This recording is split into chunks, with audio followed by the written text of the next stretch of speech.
윤석열 전 대통령 결국 이제 구속 영장이 발부가 됐습니다. 그래서 서울구치소에 이제 어제 수감이 됐죠. 입감 절차 밟고 수임 번호 받았고 수감이 됐습니다.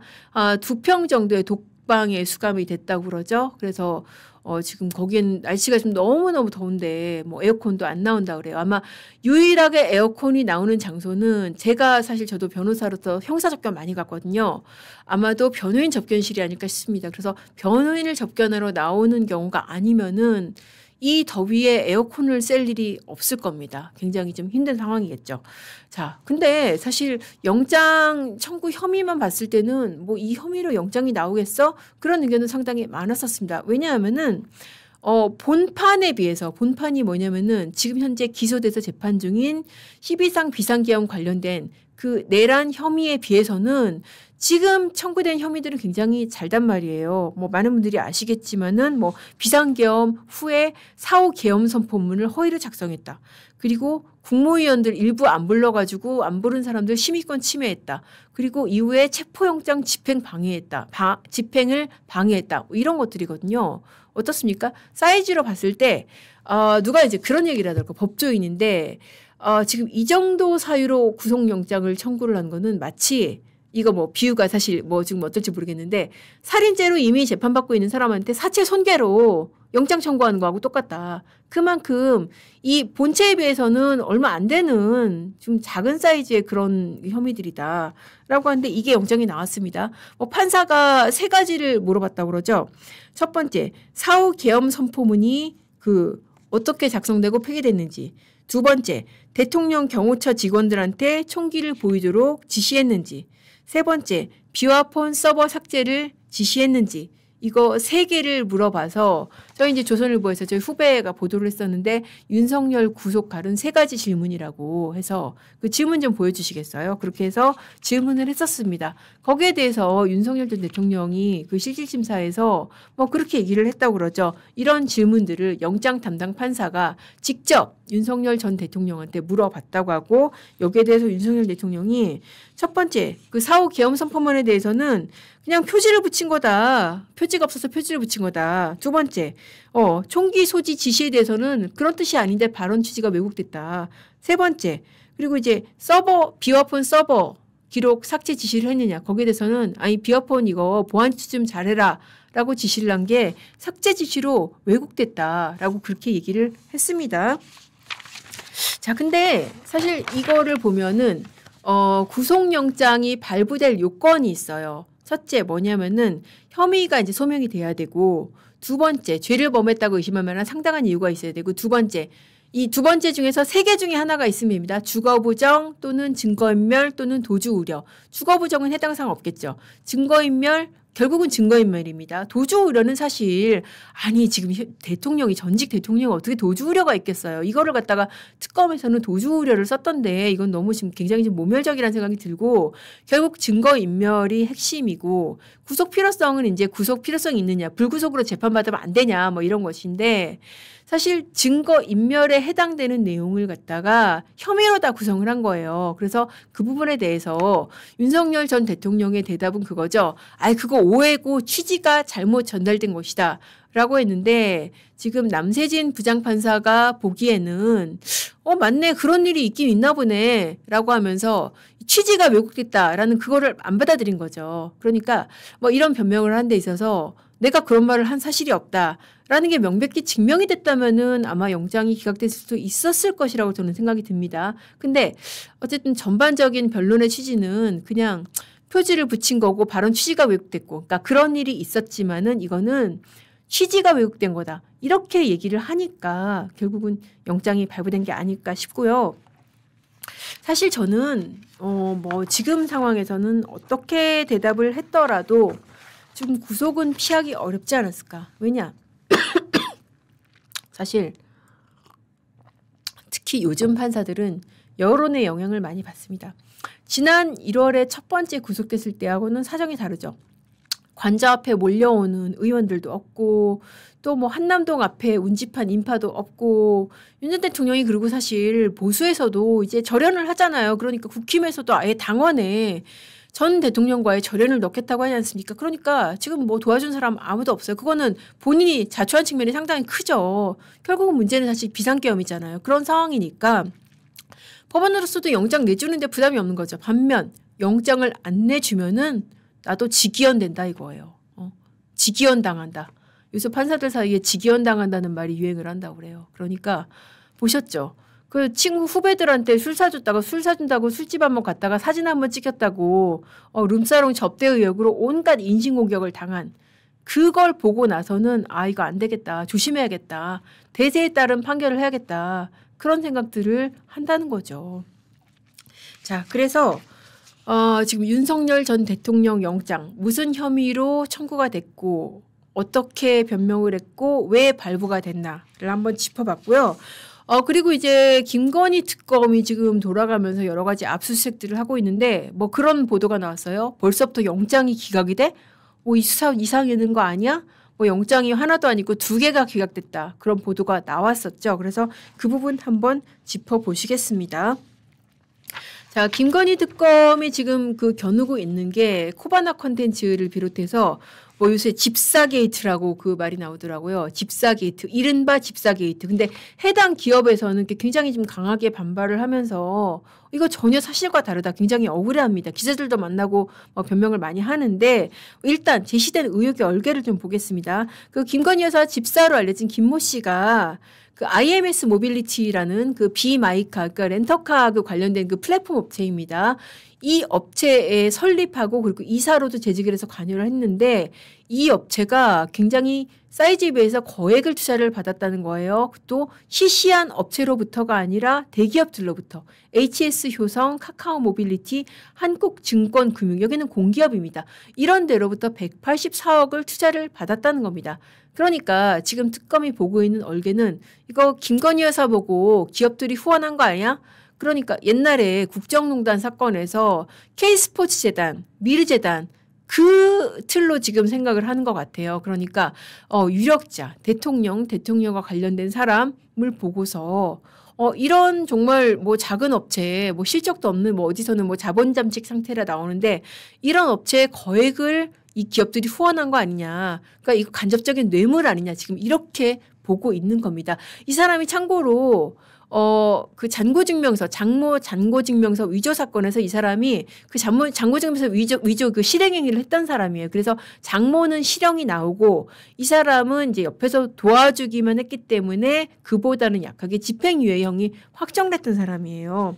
그러니까 이렇게 김건희 일가의 중요한 임무를 수행했던 사람, 이 사람을 보고 부정한 돈을 준 거 아니냐. 그런 얼개인 것이죠. 이제 여기에 대해서 해당 기업은 굉장히 지금 반발을 하더라고요. 아니 우리가 충분히 투자 받을 만해서 받았고 그리고 뭐 그 해당 기업이 낸 입장문 보니까 그 7년의 데스밸리 그런 IT 기업들이 투자받기 굉장히 힘들잖아요.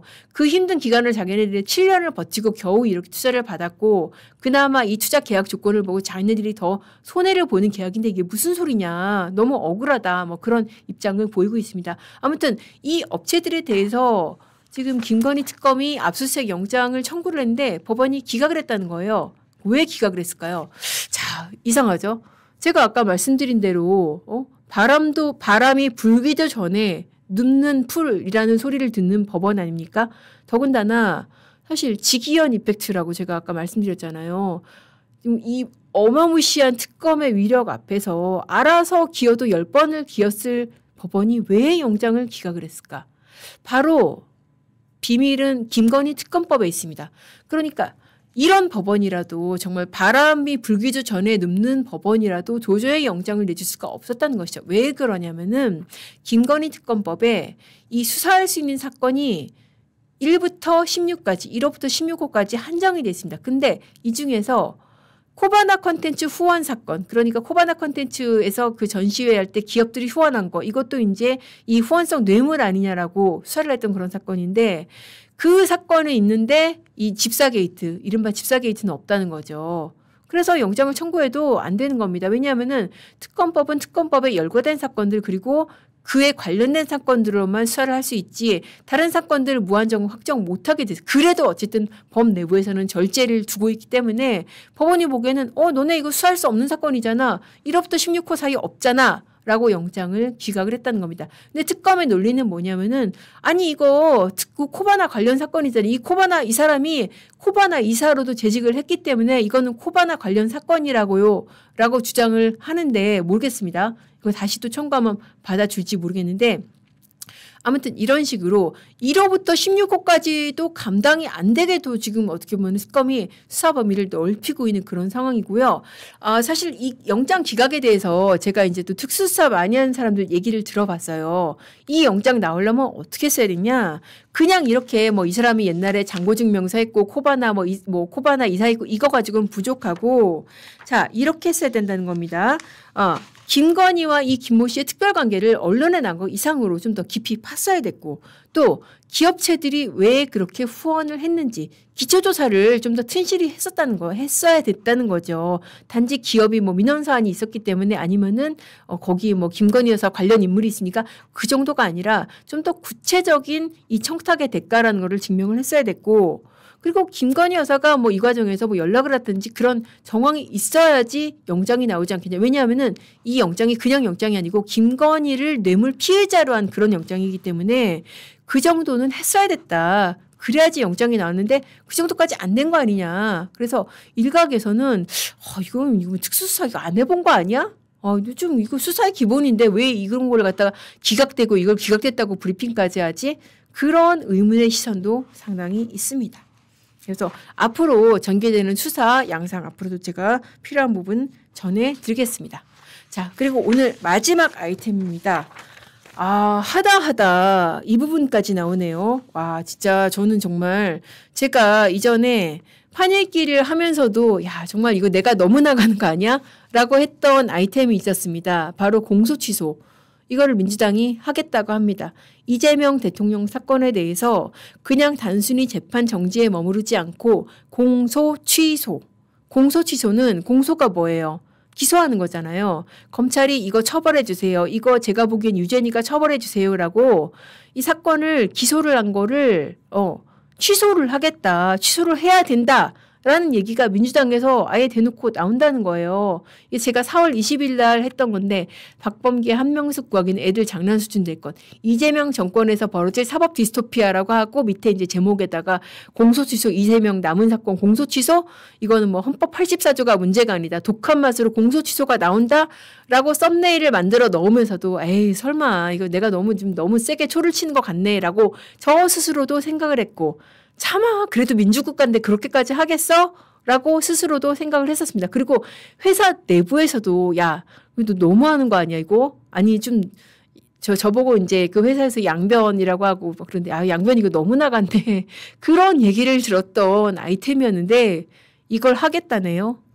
하겠다고 하고 TF까지 만들었습니다. 그거 한번 보고 가실게요. 이거를 누가 했냐면은 초선 의원 그런 강경파 초선 의원 정도가 아니라 원내대표가 그 얘기한 거예요. 김병기 원내대표가 한국일보 인터뷰에서 대놓고 얘기를 했습니다. 이재명 대통령이 기소된 사건에 공소를 취소하거나 공소장을 변경해야 된다. 그러면서 공소 취소는 검찰이 본인들 스스로 지금이라도 반성을 하느냐 마느냐의 문제다라고 했습니다. 자, 여기에 그치지 않고 이런 얘기까지 해서요. 국정원 보고서에는 이재명 경기지사 이름도 안 나오는데 이거 김성태 말만 듣고 기소한 거 아니냐. 김병기 이 사람이 국정원에서 오래 근무한 사람이거든요. 그러니까 국정원 보고서를 받는 모양입니다. 거기에는 이재명 경기지사 이름 안 나오는데 왜 기소해가지고 김성태 말만 듣고 기소해가지고 이렇게 사람을 갖다가 마치 죄인인 것처럼 프레임을 만들어 지금 그 얘기죠. 그리고 취하가 아니라 공소 취소입니다. 이 사람 법조인이 아니라서 그렇게 쓴 것 같은데 공소 취하 정도가 아니라 연루된 사람 누구겠어요? 김성태 그리고 더 나아가 수사 검사들을 겨눌 텐데 이런 사람들을 처벌해야 된다. 여기 민주국가 맞습니까? 어떻게 이렇게까지 정말 원내 다수당 여당의 원내대표가 이런 얘기를 대놓고 하는 그런 세상에 와 있습니다. 자, 이게 얼마나 말이 안 되는지 제가 하나하나 정말 반박을 해드리겠습니다. 자, 제가 지난 시간에도 그 이재명 대북송금 뒤집기 프로젝트라고 그래서 김성태 대 우리가 배상윤 해가지고 조폭 대 조폭에서 한번 다뤄드렸었죠. 사실 대북송금 사건 같은 경우에 이거는 지금 이화영이 유죄가 확정이 됐습니다. 확정시킨 게 검찰인가요? 법원인가요? 법원이에요. 아니 사건 조작됐다는 주장 법원에서 안 했겠어요? 근데 법원에서 그거 안 받아들인 거 아닙니까? 심지어 2심 같은 경우에는 이화영 씨가 그 얘기도 했었어요. 그 연어 술판 검찰이 지금 연어 술자리에 버려가지고 이런 관련자들 회유했다라고 하는데 그 연어 술판 그 의혹도 근거 없다라고까지 2심이 판결을 냈고 대법원이 그걸 확정을 했습니다. 그러니까 진짜 비겁한 거예요. 이거 뭐라고 하고 난탈하려고 그러면은 법원을 상대로 해야 되는데 차마 그렇게는 못하고 지금 검찰 그리고 관련자들을 이렇게 정말 펴려고 준비를 하고 있는 겁니다. 말에 그치는 게 아니라 TF를 지금 만들었죠. 그래가지고 이 민주당이 조작이라고 하는 4가지 사건 이거를 제대로 들여다보겠다라고 해서 그 사법 조작 TF를 만들었습니다. 자, 4가지 사건 뭔지 한번 보고 가실게요. 자, 아까 말씀드린 쌍방불법 대북 송금 그게 있고요. 그리고 알펜시아 리조트 이거 뜬금없죠. 이거 왜 들어갔을까요? 배상윤 달래기용이죠. 배상윤이 갑자기 3년 동안 도망다니는 사람이 그 SBS랑 인터뷰해가지고 이재명 대통령은 이 사건과 관련이 없다 그렇게 인터뷰하지 않았습니까? 그러면서 자기 8월에 들어오겠다고 했잖아요. 이 알펜시아 관련돼서 지금 수사받고 있는 사람이 바로 배상윤이에요. 그러니까 이것도 조작된 사건이라고 다시 들여다보겠다는 거죠. 알펜시아 리조트 사건이 알펜시아 리조트 매각 관련해서 그 KH그룹 그러니까 배상윤 그룹이죠. 거기에 이제 미공개 정보를 알려줬다는 그런 혐의가 있는 그런 사건입니다. 자, 그 다음 보실게요. 다음 사건이 또 뭐가 있냐. 이게 저는 너무 기가 막혀서 오늘 들고 온 거예요. 뭐 조작 운운하는 게 한두 번이 아니지만은 아니 이것까지? 그래서 들고 왔는데 대장동 사건도 조작됐다고 하면서 지금 하나로 꼽았고 저는 이 사건 오늘 얘기를 드리고 싶었습니다. 김용 불법 정치자금 수수. 그러니까 이재명 대통령 최측근이죠. 측근이라고 하려면은 김용과 정진상 정도 돼야 된다라고 하면서 유동규는 측근이 아니다라고 이재명 대통령이 과거 당대표 후보 시절에 얘기하지 않았습니까? 김용 씨가 그 이전 대선 있죠. 그리고 2022년 대선을 앞두고 이 당내 경선을 위해서 불법 정치자금을 받았다라는 게 이 사건이고요. 당시에 기소됐던 금액이 8억이 넘었습니다. 그중에서 유죄로 인정된 게 2심까지 유죄로 인정된 게 6억 원이에요. 이것도 사실 어마어마한 사건이에요. 그러니까 2022년 대선 경선 자금으로 돈을 받고 또 이전에 한 2013년 그럴 때 이제 뇌물로 받은 돈이 있고 그래서 김용 씨가 2심까지 유죄를 인정받고 징역 5년 선고받고 구속돼 있는 그런 법정 구속됐죠. 그 사건인 거예요. 김용 씨 사건 같은 경우에는 저는 이거는 선을 넘었다고 생각이 드는 게 이 사건이 조작됐다고 지금 민주당이 주장을 하는 겁니다. 자, 조작됐다고 주장하는 근거가 뭐냐면은 김용 씨 타임라인을 보면은 왜 타임라인 아시죠? 그러니까 내가 이 시간 이 장소에 여기 있었다라고 이제 그 구글에서 그 남는 흔적 있잖아요.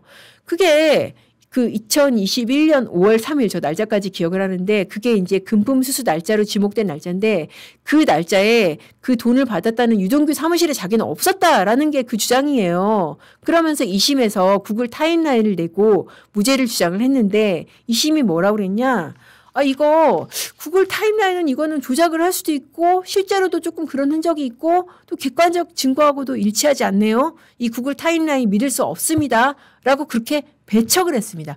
그런데 지금 이 구글 타임라인을 다시 들고 와서 자 타임라인에 따르면 다른데 이거 사건 조작했네 라고 2심까지 법원이 유죄로 인정한 사건을 뒤집으려고 하는 겁니다. 이 사건을 왜 뒤집으려고 하겠어요? 이재명 대통령 최측근의 사건이기도 하고 또 이 돈이 김용 씨가 개인적으로 챙겼겠습니까? 누굴 위해서 썼겠어요? 이재명 대통령의 경선을 위해서 아마도 쓰였을 겁니다. 그때 왜냐하면은 경선 자금 명목으로 받아간 돈이니까요. 자, 그렇게 해서 지금 구글 타임라인 가지고 뒤집으려고 하는데 이거 사실 저는 어림없다는 생각이 들고, 그리고 특히나 이게 정말 위험한 시도인 게 이 사건은 재판 중에 위증이 드러났던 사건입니다. 자, 어떻게 된 거냐면은 5월 3일 날 돈 받지 않았다라고 이제 1심에서도 주장을 하면서 뭐를 갖다 냈냐면은 그 알리바이로서 그 경상원이라고 경기도 상권진흥회라는 그런 그 기관이 있습니다. 거기 원장이 이용 씨라고 있어요. 그 사람이 나 그때 그 김용 씨랑 만났어요. 김용 씨 그때 나랑 만났지 유종규 사무실에 돈 받으러 간 게 아니라고요. 라고 하면서 핸드폰으로 찍힌 그 일정 캘린더 있잖아요. 핸드폰에 있는 일정 캘린더 사진을 재판부에 냈습니다. 근데 낸 게 종이를 낸 거예요. 그러니까 재판부 입장에서 어떻게 했어요? 핸드폰은 그대로 내세요. 근데 안 내요. 잃어버렸다고 하면서 안 내요. 그러니까 그때 재판부가 이례적으로 어떻게 했냐? 압수수색 영장을 재판부가 발부를 했습니다. 검찰이 아니라 재판부가 압수수색 영장을 발부를 해서 뒤졌어요. 근데 핸드폰이 안 나왔습니다. 그러니까 검찰이 이거 뭔가 수상하다 싶어가지고 이 사람 구속영장 청구를 했습니다. 근데 영장은 기각이 됐지만 이 사람이 자백을 했어요. 사실 그거 위증입니다. 제가 그때 그 자리에 있지 않았고요. 그리고 핸드폰으로 그렇게 냈던 기록도 조작된 겁니다. 그래서 이 지원했던 사람이 위증으로 기소가 돼 있어요. 그리고 이 사람의 증언을 만드는 데 관여한 사람들은 심지어 구속 기소가 된 그런 상황이에요. 아니, 이렇게 봤을 때 어떠세요? 자, 이거는 사건 조작이 아니라 재판 과정에서의 증거 조작까지 지금 드러난 그런 사건이거든요. 그런데 이거를 조작됐다? 기소가 조작됐다라고 해서 공소 취소를 한다? 여러분, 공소 취소가 어떤 의미인지 한번 다시 보고 가셔야 될 것 같은데요. 공소 취소라는 거는 아까 말씀드린 대로 검찰이 기소한 거를 스스로 걷어들이는 거예요. 그러니까 대통령이 됐으니까 재판을 중단할게요라는 헌법 84조하고는 차원이 다릅니다. 왜냐하면은 재판 중단은 유죄라고 하더라도 사실 현실적으로 어떻게 대통령이 어떻게 재판받으러 법정에 다니겠어요. 그런 차원에서 중단을 시켜줄 수가 있는 건데, 공소 취소라는 거는 내가 스스로 잘못했다고 인정해서 드랍하는 거예요. 그러니까 이게 선례가 언제 있었냐면은 가장 가까운 사례로 문재인 정권 때 노동 사건들을 갖다가 대거 공소 취소한 사건이 아마 있었습니다. 그게 뭐냐면은 철도노조 파업 사건에서 위원장이 무죄가 났다고 그래서 노조원들을 그때 한 95명인가를 공소 취소한 사례가 있었거든요. 그때도 굉장히 논란이 많았어요. 그때 이제 검찰 관계자가 공소 취소는 이거는 수사가 잘못됐다고 고백하는 거여서 검찰로서는 정말 치욕적인 것이다. 그렇게 언론 인터뷰까지 했었습니다. 익명으로.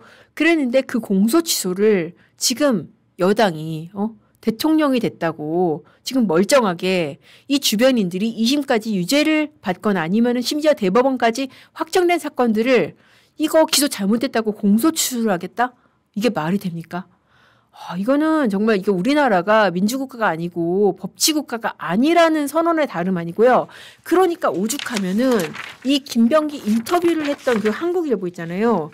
한국일보에서도 이거는 조금 아니다 싶었던지 인터뷰를 해놓고, 저 이런 경우는 처음 봤는데 인터뷰를 해놓고 사설에서 그렇게 썼더라고요. 사설에서 뭐라고 썼냐면은, 잠시만요. 이거 보고 가실게요. 한국일보도 사실 어떻게 보면은 상당히 이제 이재명 대통령이 그래도 우호적인 기사도 많이 썼었는데, 사설에서 이렇게 했습니다. 사법 절차를 따라야 할 집권당이 정치적 위력을 행사하는 격이나 다름없다. 집권 세력이 정치적 압박을 통해서 형사사법제도의 근간을 흔들려 한다면 국민이 납득하겠는가. 검찰개혁의 진정성만 의심받는다. 그러니까 김병기 원내대표의 어떻게 보면 스피커를 해줬던 그런 언론이 보기에도 이건 아닌데 이건 선을 넘었네 싶을 정도로 이 주장은 정말 위험한 주장이다. 그리고 하나하나 제가 사건을 뜯어봤잖아요. 사건을 뜯어봤을 때 특히 김용 사건 같은 경우에는 정말 너무나 말도 안 되고 재판 과정에서 증거 조작, 위증 과정이 그렇게 밝혀진 그런 사건을 거꾸로 프레임을 전환을 해가지고 이게 사건이 조작됐다? 이 시도가 과연 정말 현실화될지 정말 무시무시한 세상이 오고 있어서 손윤우님 말씀대로 정말 이거는 선을 세게 넘는 거예요. 정말 이런 세상이 오지 않도록 다들 우리가 좀 정신 차리고 잘 지켜봐야 될 것 같고요. 저도 관련 소식 틈틈이 전해드리겠습니다.